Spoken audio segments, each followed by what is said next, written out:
రేవంత్ రెడ్డిని ముఖ్యమంత్రిగా ఎంచుకోవడం వెనక Sonia Gandhi team master plan వేసిందా? అందులో భాగంగానే జగన్మోహన్ రెడ్డికి, కేసీఆర్కి, మోడీకి చెక్ పెట్టేందుకు రేవంత్ రెడ్డిని తెర మీదకి తీసుకొచ్చిందా అంటే అవుననే సమాధానం ఇస్తున్నారు కొంతమంది రాజకీయ విశ్లేషకులు. ఇక ఇదే అంశానికి సంబంధించి మనతో మాట్లాడేందుకు ప్రముఖ సీనియర్ జర్నలిస్ట్ డివిఎస్ గారు మనతో ఉన్నారు. సార్తో మాట్లాడడం. సార్ నమస్తే. సార్ నమస్తే. సార్, తెలంగాణ సీఎంగా రేవంత్ రెడ్డిని ఎంచుకోవడం వెనక Sonia Gandhi team master plan వేసిందా? అందులో భాగంగానే, ఆ మాస్టర్ ప్లాన్లో భాగంగానే జగన్మోహన్ రెడ్డికి, కేసీఆర్కి, అలాగే మోదీకి చెక్ పెట్టేందుకే ఇప్పుడు తెలంగాణలో రేవంత్ రెడ్డిని తెర మీదకి తీసుకొచ్చిందా అంటే ఏం చెప్తారు సార్? మరో 20 ఏళ్ల సరిపోయే ఎత్తుగడ. రేవంత్ రెడ్డిని ముఖ్యమంత్రి అభ్యర్థిగా ఏఐసిసి ప్రకటించటం రాబోయే 20 ఏళ్ల కాంగ్రెస్ పార్టీ రాజకీయానికి తొలిమెట్టు. అంటే రేవంత్ వయసు ఎంత? 54, 55 ఉంటుంది. అంటే అతను ఇంకొక 20 ఏళ్ళు రాజకీయం చేయగల స్టామినా ఉంది. అతనికంత వెనక సైన్యం ఉంది.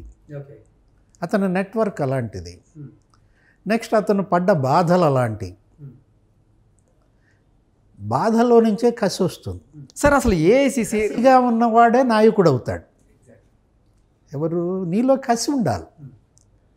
నువ్వు స్కూల్ ఫస్ట్ రావాలన్నా, బాగా చదువుకోవాలన్నా, మంచిగా మనం సెటిల్ అవ్వాలన్నా, గొప్ప ఉద్యోగం చేయాలన్నా, కొంచెం బాగా ఆర్థికంగా స్థిరపడాలన్నా కసి ఉండాలి.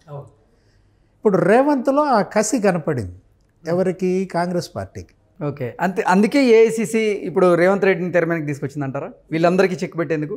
అవును. అంటే ఇప్పుడు మీరు అన్నారు, ఇది జగన్మోహన్ రెడ్డి అక్కడ, కేసీఆర్ ఇక్కడ, మోడీ ఢిల్లీలో, అంటే ముగ్గురికి మొగుడు రేవంత్ రెడ్డి. అంటే 3 birds సింగిల్ షాట్.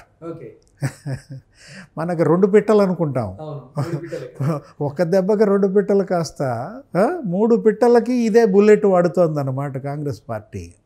ఎక్కడ కోల్పోయామో అక్కడ వెతుక్కుంటారు. ఇప్పుడు ఉంగరం పడిపోయింది, ఎక్కడ పడిపోయిందో అక్కడ వెతుక్కుంటాం అని మనం ఏదో సామెత కూడా ఉంటుంది ఇంగ్లీష్లో, వీటిల్లో కూడా. కాంగ్రెస్ పార్టీ ఎక్కడ పడిపోయింది?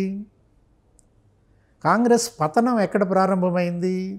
ఇప్పుడు ఇంత 100 సంవత్సరాల చరిత్ర ఉన్న కాంగ్రెస్ పార్టీ ఎప్పుడో 1888లో పుట్టింది.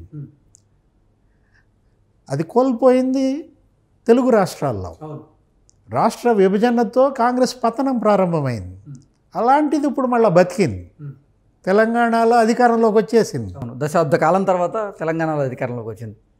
ఈ ఎక్కడ కోల్పోయామో అక్కడ వెతుకులాటలో ఎమర్జ్ అయిన కాంగ్రెస్ వాట్ నెక్స్ట్? ఢిల్లీ అన్నమాట.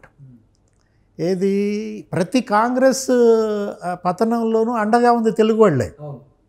ఇప్పుడే కాదు, ఇందిరాగాంధీని జైల్లో పెట్టినప్పుడు, ఆ జనతా పార్టీ ఉద్యమం అప్పుడు, జయప్రకాష్ నారాయణ అంశంలో కూడా దేశం మొత్తం జనతా పార్టీ ప్రభంజనం వీసిన 42కి 41 కాంగ్రెస్ కొట్టేవాళ్ళం. ఇక్కడ ఓవైసీ వాళ్ళ నాన్న కొట్టేవాడు. ఇక్కడ 41 కాంగ్రెస్కే అనమాట. ఓకే, 42 స్థానాలకి 41 కాంగ్రెస్, 1 మాత్రం ఓవైసీ వాళ్ళకి వచ్చింది. అలాంటిది తెలుగు రాజకీయం. ఆ తెలుగు వాళ్ళకి కాంగ్రెస్కి ఉన్నటువంటి అనుబంధం అది.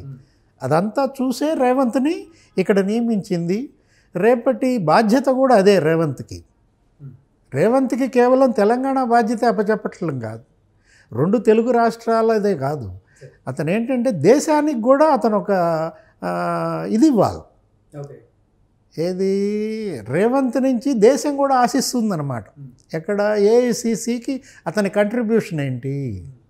ఇక్కడ తెలంగాణలో రాబోయే పార్లమెంట్ ఎన్నికలే ఇప్పుడు రేపటి కురుక్షేత్రం. రాబోయే పార్లమెంట్ ఎన్నికలను దృష్టిలో పెట్టుకొని రేవంత్ రెడ్డిని తెర మీదకి తీసుకొచ్చారు సీఎం అభ్యర్థిగా. రాబోయే పార్లమెంట్ ఎన్నికల్లో ఎట్టి పరిస్థితుల్లోనూ బీజేపీ హవా ఇక్కడ కొనసాగించకూడదని, అలాగే బీఆర్ఎస్ కూడా ఇక్కడ సేమ్ ఇదే పరిస్థితి మళ్ళీ రిపీట్ చేసే ఉద్దేశంతోనే రేవంత్ రెడ్డిని తెర మీదకి తీసుకొచ్చారు అన్నట్లుగా ఒక వార్త బయటకు వచ్చింది. ఏంటి ఇప్పుడు ఇక్కడ పార్లమెంట్ స్థానాలు ఎన్ని? 17 ఏమో ఉంటాయి. 17లో ఒకటి వదిలేసేయండి. ఎవరిది? వాళ్ళదేదో మజ్లిస్ది ఒకటి ఉంటుంది. మిగతా 16లో ఎట్టి పరిస్థితుల్లో డబుల్ డిజిట్ కాంగ్రెస్ కొట్టుకోవాలి. మినిమం 12-15 సీట్లు కాంగ్రెస్ గెలిస్తేనే ఇప్పుడు ఇవాళ రాహుల్ రేవంత్కి ఇచ్చినటువంటి బాధ్యత నిర్వర్తించినట్టు.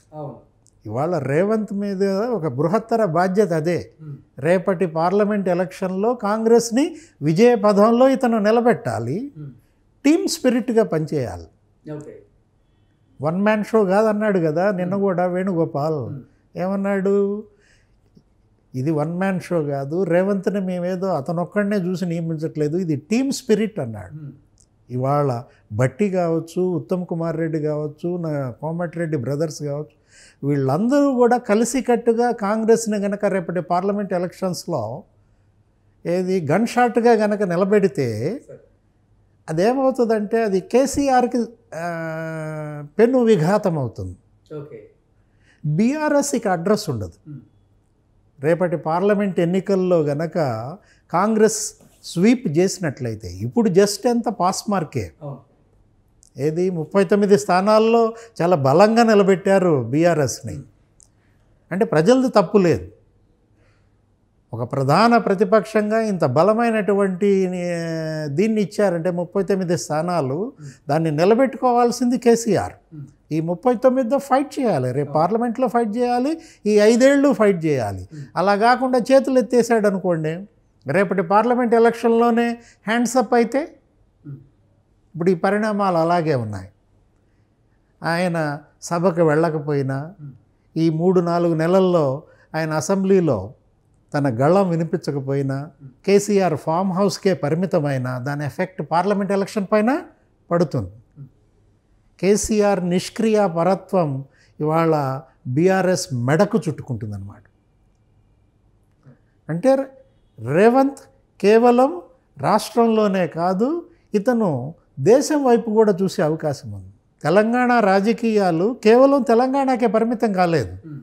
తెలంగాణ రాజకీయాలు ఆంధ్రప్రదేశ్ మీద ఎఫెక్ట్ పడుతుంది. తెలంగాణ రాజకీయాలు ఆంధ్రప్రదేశ్ మీదే కాదు, మొత్తం దక్షిణ భారతదేశాన్నే కదిలిస్తోంది.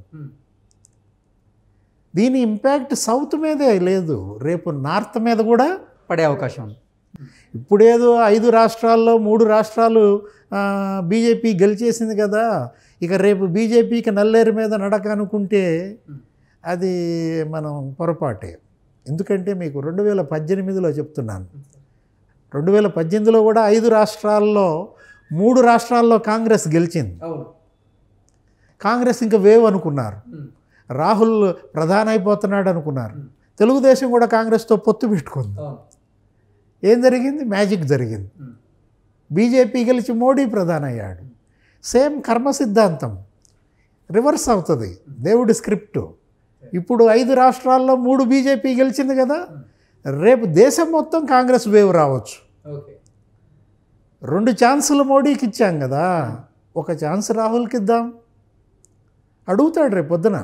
ఏది జగన్మోహన్ రెడ్డి ఎలా అయితే ఒక్క ఛాన్స్ అని గడ్డం పట్టుకున్నాడో, రేపు ఇదే రాహుల్ దేశం మొత్తం అదే అడుగుతాడు. మా నాయనమ్మకి ఛాన్స్ ఇచ్చారు, మా నాన్నకి ఛాన్స్ ఇచ్చారు, నాకు ఒక్క ఛాన్స్ ఇవ్వరా అని అడుగుతాడు. జనరల్గా భావోద్వేగ ప్రజలు భారతీయులు ఏం చేస్తారు? ఇస్తే పోలా. అంటే దీని ఇంపాక్ట్ తెలంగాణ రాజకీయం, రేవంత్ ముఖ్యమంత్రిత్వం ఎలా తెలుగు రాష్ట్రాలే కాదు దేశంపై కూడా ప్రభావం చూపిస్తూ పోతుంది అనేది ఒక దృష్టాంతం. So beware of Revanth. నిజంగా సార్, అంటే మోడీ గారికి, కేసీఆర్ గారికి, జగన్మోహన్ రెడ్డి గారికి చెక్ పెట్టే ఇది ఆ స్టామినా రేవంత్ రెడ్డిలో ఉందా అంటే ఏం చెప్తారు? అంటే ఇక్కడ రేవంత్ వ్యక్తి కాదు. రేవంత్ మీరు గతంలో ఏంటంటే ఇప్పటిదాకా రేవంత్ ఒక ఎత్తు, రాబోయే రేవంత్ ఒక ఎత్తు. ఇప్పుడు ఆల్రెడీ చాలా చేంజెస్ మీరు చూశారు. ఇంతకుముందున్న దూకుడు స్వభావం ఈ 2 ఏళ్లలో కనపడలా. కాంగ్రెస్ అధ్యక్షుడు ఎప్పుడైతే అయ్యాడో ఒక హుందాతనం వచ్చింది, అందరిలో కలిసి కట్టుగా కలుపుకుపోవటం వచ్చింది, ప్రతి ఒక్కళ్ళ ఇంటికి వెళ్ళటం వచ్చింది. అహం అనేది లేదు అతనిలో మచ్చుకు కూడా. అహం ఇక్కడ పెరిగిపోయింది. అహంగా ఉండేవాడు దిగిపోయాడు. అది మార్పుకు కారణం అయిందంట. అతను ఎంత గొప్ప స్నేహితుడు అనిపిస్తున్నాడు. మారిన రేవంత్ రేపటి ఇంకా మార్పు ఉంటుంది. ముఖ్యమంత్రిగా అతను మరో రాజశేఖర రెడ్డి అవుతాడు. ఎట్లా రాజశేఖర రెడ్డి గతంలో ఫ్యాక్షనిస్ట్ అనేవాళ్ళు. అవును, ఆ ముద్ర ఉండేది. అమ్మో రాజశేఖర రెడ్డి అనే పరిస్థితి నుంచి రాజశేఖర రెడ్డి దేవుడు అనే పరిస్థితి తెచ్చుకున్నాడు. ఏంటది? 5 ఏళ్ల ముఖ్యమంత్రిత్వం. ఇప్పుడు ఈ 5 ఏళ్ల ముఖ్యమంత్రిత్వం రేవంత్ మరి అతను ప్రూవ్ చేసుకోవాలి. అతను కూడా ప్రజల్లో దేవుడిగా అభిప్రాయం తెచ్చుకోవాలి. ఆల్రెడీ ఇప్పటికే చెప్పారు, అసలు ప్రజాపాలన ఎలా ఉంటుందో నేను చూపిస్తాను, ఇప్పుడు చూపిస్తానని. అందుకే అనుకున్నాం కదా, ఇంకా చూడబోయేది కొత్త రేవంత్ అని. Okay okay sir, thank you so much.